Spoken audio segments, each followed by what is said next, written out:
जाना के बाद आपने आई थिंक तितली किया ड्रामा। फिर आपकी एक अब हर प्रोजेक्ट पे इसी तरह आपकी हंसियां निकलती रहेंगी जी। क्योंकि असल में फिल्म करने के बाद मुझे था मैं तो सिर्फ फिल्म्स करूंगी, मैंने तो सिर्फ फिल्म्स करी, drama. And then I was like oh my God, वो मेरे अंदर का एक्टर भी जाग गया, जानान के पहले सीन में जाग गया था कि ओह ये तो मजा आ रहा है, ये क्या है। तो तितली मैंने किया इसलिए था क्योंकि आई वाज लाइक नेगेटिव कैरेक्टर, बड़ा मजा आएगा, तो इसलिए मुझे अब सोच के हंसी आती है। तो वो टेलीविजन की तरफ जब आप आई तो उर्दू 1 पे ऑब्वियसली तितली चला उस वक्त, the big players, the ARYs and the Hum TVs and like you know the Geos, उस तरफ नहीं आपने सोचा क्या? मेरा पहला प्ले था हम टीवी का, इट वाज कॉल्ड फिर वही मोहब्बत। तितली पहले नहीं आया था? नहीं, साइड बाय साइड शूट हुए थे। अच्छा, साइड बाय साइड शूट हुआ था। आई थिंक तितली ऑन एयर शायद पहले हो गया होगा, शायद मेरे ख्याल। बट आई स्टार्टेड फिर वही मोहब्बत। अच्छा, वो साइमल्टेनियसली आपने शुरू कर दिए थे। फिर उसके बाद Kazmi, Imran Kazmi was the producer for Janaan, he took care of me like a sister. यहाँ पे आके उन्होंने एक मैनेजर बोला कि यार ये मैनेज प्लीज इसको कर लो। फिर Nina Kashif who used to be with Urdu 1, तो उन्होंने she took me over, you know I signed a contract with her, so I did 2 dramas with her, I did a film with her, and I'm not gonna shy away from saying that she actually took care of me like her own. जैसे आप कोई label नहीं sign करते so that take you under their umbrella, उस तरह मेरी पहली walk उन्होंने कराई थी मुझे, so she really took care of me like that. तो ये तो बड़ा अच्छा हानिया है। हम तो अक्सर बात करते हैं द रोल ऑफ मेंटोर्स। हमारे जो यंग एक्टर्स जब इंडस्ट्री में आते हैं उनको मेंटोर करने के लिए कोई होता ही नहीं है ना, उनको ये बताने के लिए, गाइड करने के लिए, क्योंकि यहाँ पे तो उस तरह से एजेंट्स या एजेंसीज तो है नहीं कि जो बताए कि बेटा अच्छा आप ये गलत कर रहे हो, ये सही कर रहे हो, ये सही लोग हैं इनके साथ काम करो, ये गलत लोग हैं इनके साथ मत काम करना। तो यहाँ पे तो वही है, ट्रायल बाय एरर से, या ऑफ कोर्स ऐसे ही है। मुझे किसी ने कोई गाइड नहीं ऐसे किया था, बस कहा था ये काम है ये करना है, ये काम है ये करना है, ये काम है ये करना है, बस मुझे सही काम पे, मुझे they didn't let me fall into bad hands. That's good, yeah which was I have been very very lucky because I mean I don't know, people struggle so much to even get to know people like Nina and you know for their first walk. I don't know, but I alhamdulillah never faced that kind of struggle. एक तो मुझे करना ही नहीं था, लेकिन फिर ये अल्लाह मियाँ ने खुद स्टेप्स बनाते गए मेरे लिए कि अब ये करना है, अब ये करना है, अब ये करना है। मेरा कुछ खुद नहीं था कि अब मैं क्या करूँ, मुझे नहीं पता था, मैं बस ब्लाइंडली घुस गई थी एक चीज़ में। सो आई नेवर न्यू, बट या मेंटर्स नहीं है, हमें नहीं पता। And also it's quite unfortunate कि आपके जो सीनियर एक्टर्स भी हैं वो उस तरह की रिस्पॉन्सिबिलिटी को ऑन नहीं करते कि ये नए आए हैं इनको बताएं, ज़्यादातर टाकरा ही हो रहा होता है। सो इट्स नॉट अनफेयर ना, very unfair. Of course then there was नामालूम अफराद 2, there was परवाज़ है जुनून, बहुत सारी चीज़ें हुई, ड्रामे भी चल रहे थे।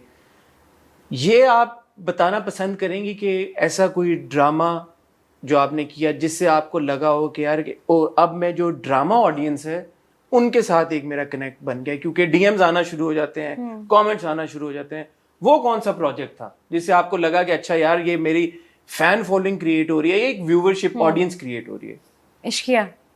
अच्छा, वो as late as Ishqiya? Yeah, it was Ishqiya.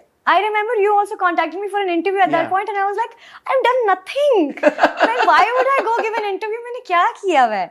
But it was Ishqiya, and वो character was a blessing for me. The way Mohsin Bhai had written it, it was me. I had to do nothing.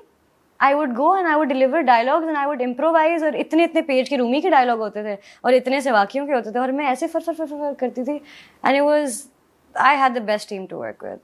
So that was a drama where people would make TikToks and people would send me DMs and we also had a lot of fun reviewing / roasting Ishqiya at that time.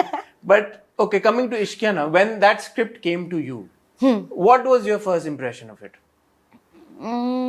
Because I distinctly remember now कि उसकी जो कहानी जिस तरह से buildup और सारा कुछ हुआ था, हमें तो खैर बहुत ही reservations थे, but आपका क्या पहला जो ओपिनियन था, आपने देखा, आपको क्या महसूस हुआ? याद नहीं है याद नहीं है क्या था, but I remember going to Fahad Mustafa's office and I'd like to believe that we're kind of friendly, so you know this is how he talked, ये तूने करना है, like अच्छा क्या होता है इसमें?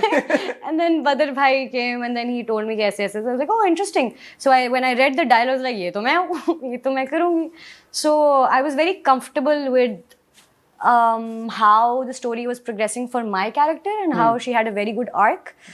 लेकिन उस टाइम पे मेरा आर्क वार्क इतना नहीं समझती, बट मुझे था कि हाँ ये प्रोग्रेस अच्छा हो रहा है, अच्छा लगेगा, ओके उस तरह था। आपकी परफॉर्मेंस मुझे याद है, और फॉर ऑल इट्स वर्थ, हम उस वक्त हमेशा ये बात करते थे कि बाकी बातें जो भी आप अपनी कर लें, हानिया की परफॉर्मेंस पे आप उंगली नहीं उठा सकते। इश्किया में you had a very very strong performance. Now I know कि आई थिंक वो इस वजह से भी होता है ना कि एक एक्टर जब बड़ा रिलेट कर रहा होता है कैरेक्टर के साथ, तो शायद वो खुल के परफॉर्मेंस होती है, राइट? बिल्कुल। एक होता है कि अंदर से अब निकल रही है कि यार कि अगर मैं इस सिचुएशन में होती तो मैं ऐसे वो बात मेरा करती। कंफर्ट जोन था। हाँ। वो मेरे लिए आसान था करना। सो इन अ वे मतलब ये एक आसान परफॉर्मेंस भी थी, जो तारीफें हुई, इतना सब कुछ हो, हानिया ने इतनी जबरदस्त परफॉर्मेंस दी यार, क्या एफर्ट जरूर जाता था। एफर्ट अब आ गए आप एफर्ट नहीं, एफर्ट इस तरह जाता था कि ये हानिया नहीं है, ये रूमी है। रूमी का मैं कुछ चीज़ें रिलेट कर पाती, लेकिन ज़्यादा उसके जो फैमिली डायनामिक्स थे मैं उससे रिलेट नहीं कर पाती थी। जैसे वो फील करती थी अपने अब्बू की तरफ, अपनी अम्मी की तरफ, वो जिस तरह बहन के साथ, वो मैं इतना रिलेट नहीं कर पाती। So I had to be like अच्छा ये रूमी है। सो वो बस एक माइंडसेट होता था जिससे आप सेट पे जाते कि मैं आज रूमी हूँ। लेकिन वो बड़ा हेडस्ट्रॉन्ग किरदार था, बहुत फिट वो मैं हमेशा कहता हूँ कि इस तरह के किरदार हमारी स्क्रीन पे दिखाना इतना जरूरी है जहां से आप इंस्पिरेशन ड्रॉ कर सकें। Rumi was perfect. I don't think उसके according to me, of course, in my humble opinion, I don't think कि रूमी का कैरेक्टर मैं जब पढ़ रही थी या जब मैंने टीवी पे भी देखा तो मैंने सोचा कि ये गलत किया इसने। मुझे नहीं लगा। No, the fact that in the end she didn't give in. Yeah. She did not give in, and at one point even I thought कि अच्छा चलो यार कोई बात नहीं, maybe she should. Yeah. But she did not. Yeah. And obviously इस तरह का जब आप किरदार पोर्ट्रे कर रही होती हैं, ये आई एम अज्यूमिंग कि चले लिखा ही ऐसा गया था, और बट कभी आपकी इनपुट भी जाती है कि नहीं यार ये किरदार एक इस तरह का आर्क इसका जा रहा है, तो आप इससे ये क्यों करवा रहे हैं, मत करवाएं। Of course, बहुत कॉन्वर्सेशंस ऐसी होती हैं कि ऐसे नहीं ऐसे कर लें, ये क्यों बोल रही है, ये ऐसे नहीं होना चाहिए, ये अगर ऐसे आ रहा है तो मैं ये क्यों कर रही हूँ। ऑफ कोर्स ऐसी कॉन्वर्सेशंस होती हैं।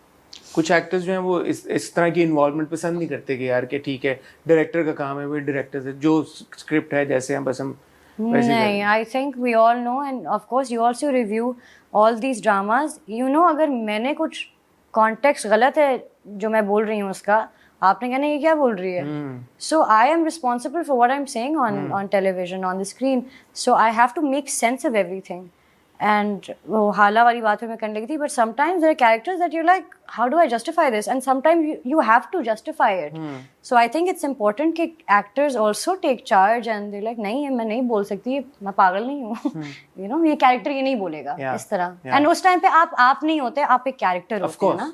सो उस तो आप अपने लिए नहीं, आप अपने किरदार के लिए, एंड दैट आल्सो कि मैं इस किरदार के लिए रिस्पॉन्सिबल हूँ on screen. Now when I sit in an interview I can say कि हाँ इसने इसलिए ये किया और इसलिए ये किया। मैं नहीं सोचूंगी तो फिर मैं यूं ही बैठी रहूंगी, जी आप ठीक है।